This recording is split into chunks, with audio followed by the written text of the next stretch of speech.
So Aries, you're coming into the month really moving. This energy can be as literal as moving away from some type of abusive or unhealthy kind of relationship, that physically moving, or emotionally, intellectually moving space, because whatever you are leaving behind is no longer serving you. And your strength may be playing a big role in this right now, and you may not feel very strong. You may feel a little bit weak, and you may feel like this has beat you up a bit, but you are very, very focused on this coming to an end, and not only it coming to an end, but being able to rebirth it in the way in which you would like. Every end is followed by a beginning. The darkest nights, the sun still comes up. Like, you're very focused on, okay, I've had enough of whatever this is, and I need to make a change. I need to put this behind me, literally, and move my ass forward. And you have the Magician coming in from a past card. So this may very well be you really focused in on manifesting the life that you want, being actively engaged in practicing of the law of attraction, if you will, thinking better thoughts, being honest with yourself, utilizing your assets properly to move yourself in the direction you want to go. And you are really, like, the Death card couldn't be more straightforward. You want this over with, whatever this is.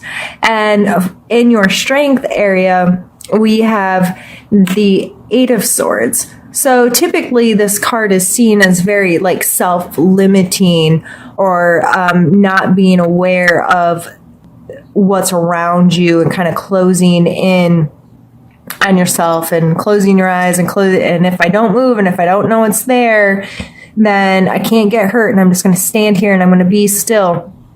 As a strength, it may be very good for you right now to be careful, to not limit yourself, but to be aware of your limitations, is how I'm reading this right now. To be aware. And I hate telling people to set limits on yourself, because I don't like that. I don't really want to tell you to set limits, but just be consciously aware of your thought patterns right now, because a lot of this is these are her thoughts, and these are all the negative things and all the things she set up around her to keep her enclosed there. So she doesn't know if they're really there or not. That's just what she's imagining under her blindfold. So as a strength, this is use your thought powers right now. Use your abilities to imagine the possibilities, but not in a negative way. Use it in a very analytical way of what's serving me, what's not, what's going to benefit me, what's not, what can I physically do right now and what I can't, and working on just having a more logical view on what's happening in your surroundings. And then we're followed by the Moon card here. And the Moon card is one of my favorite cards. It comes out a lot in my readings. It's a big, like healing moon, tarot. So this is kind of an upcoming energy for you. This is something you need to be aware of in May, that this card can really speak of your intuition and knowing what's right for yourself. It can also speak of different viewpoints and perspectives, because what shows in the day does not show at night, and vice versa. And how things appear under those two different lights are different. And what are the shadows? And this can really speak to the shadows within yourself, traumatic experiences, or things you've held on to your entire life, these like subconscious shadows that are hidden inside of you, that maybe may be being brought into a different light because you are moving, you're changing your perspective on this, and you're focusing differently this month, and it may really lead to you intuitively being more conjoined with where you want to go in the life that you want to have. And our suggestion card is the Two of Coins. So the Two of Coins, he's juggling, and he is multitasking, and he's making it work. And this card speaks of being flexible, going with the flow. The sea's topsy-turvy in the background. He has this thing going, and no, they may not be equal, but they're still, he's capable of keeping this flow going, right? So this kind of energy can be exhausting. It can wear you out. You can get worn a little thin. However, this is something you're capable of, and it's being suggested to you this month to keep juggling. Make sure you keep the momentum going. It's not going to last forever. And this is followed by the Seven of Swords. And he's kind of known as the sneaky thief. He's stealing away 5 of 7 swords. And this card, this is in your need to know area. So either both sides of the coin, maybe you need to take care of yourself first right now. You need to be self-serving. And that's probably why you have 2 cards that are moving away with swords.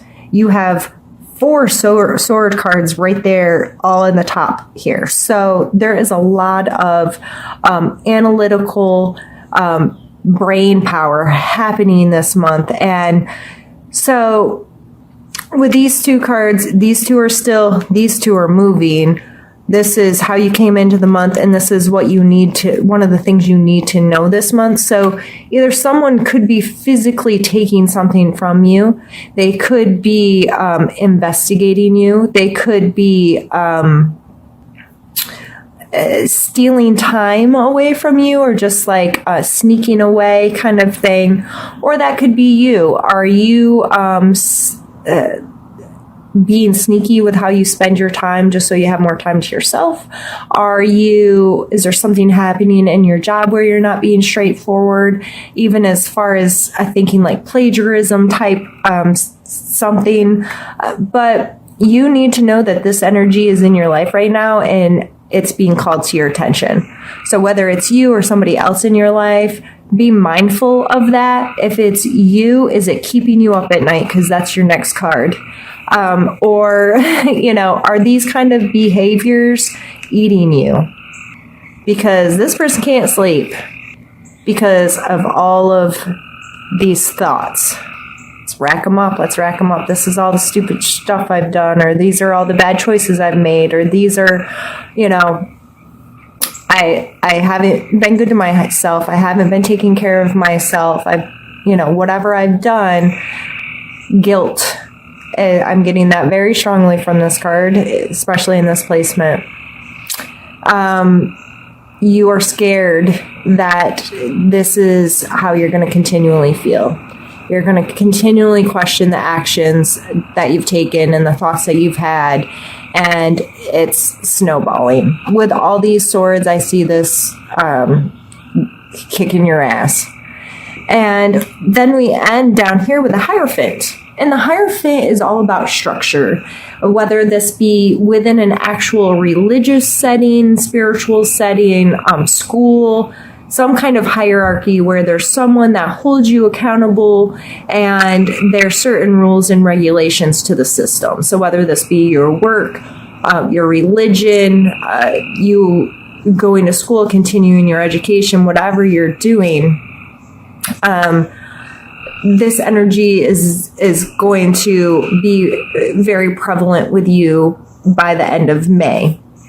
So I believe that's calling to your attention to, if this stuff is really keeping you up at night, if you have committed behaviors that you feel guilt or shame over, you may very well need to spend some time structuring your life so you can work through dealing with yourself.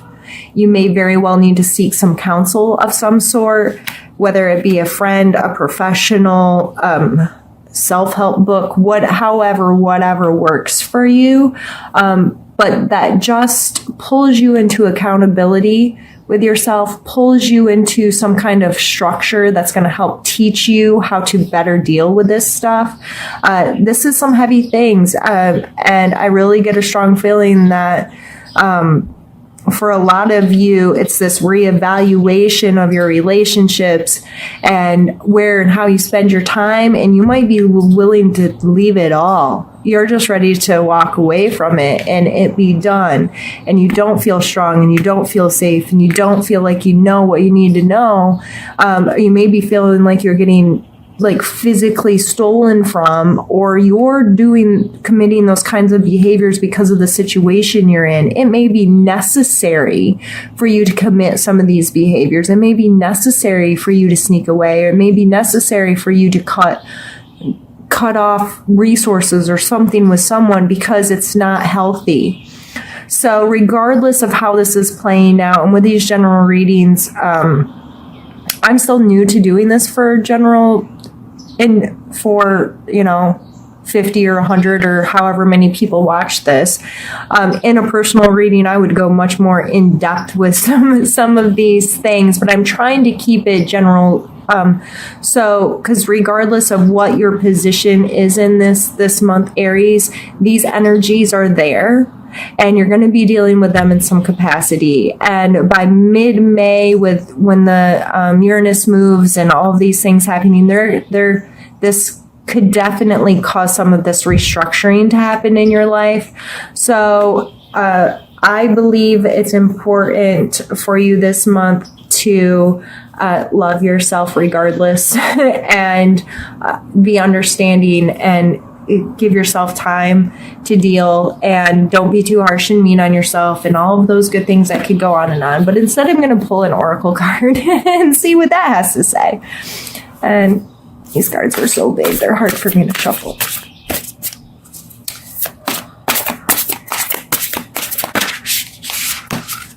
I guess it's that one. Open your heart. And we're even going to consult the book just because we can. I'm still relatively new to these. The truth of our world, nature, and environment is love. This is eternal love that makes no demands, has no expectations, and does not place limits or conditions on us. There is an opportunity for each and every person to experience love at this deepest level if they are willing to be open. Love can and will flow into your hearts, but only if you allow it. It will change your perception, nurture and hold you, and even give you strength to endure hardships. Take a moment, open your heart, and allow love to bring you joy, serenity, renewed energy, passion, and total unrelenting happiness. Well, how freaking beautiful is that?